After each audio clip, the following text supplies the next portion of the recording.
আমাদের একদম ইনটেক নতুন করে করতে হয়। যেমন গ্যাসকেট সেটও নতুন লাগাতে হবে, অয়েল সেল সেটও নতুন লাগাতে হবে। তো এগুলি আমরা যদি ওই পুরাতনই রেখে দিই তো পুরাতন গাড়ির মতোই চলবে, বিভিন্ন ধরনের সমস্যা করবে, অয়েল শর্ট দেখাবে, ইঞ্জিন ঘেমে থাকবে, ময়লা ধরবে।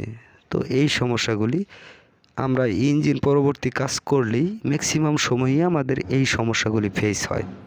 এই সমস্যাগুলি ফেস হওয়ার কারণ কিন্তু আমরা নিজেই জানি, এরপরেও আমরা এই বিষয়গুলিতে ততটা গুরুত্ব না দেই না। তো এই বিষয়গুলি আমাদের গুরুত্ব দিতে হবে। আমরা যখন ইঞ্জিন নতুনভাবে কাজ করব পুরাতন ইঞ্জিনগুলি, তখন এই বিষয়গুলি আরও বেশি বেশি করে গুরুত্ব দিয়ে দেখতে হবে। তার সাথে যেমন কিছু ইঞ্জিনের কিছু মেটাল আছে, কিছু মালামাল আছে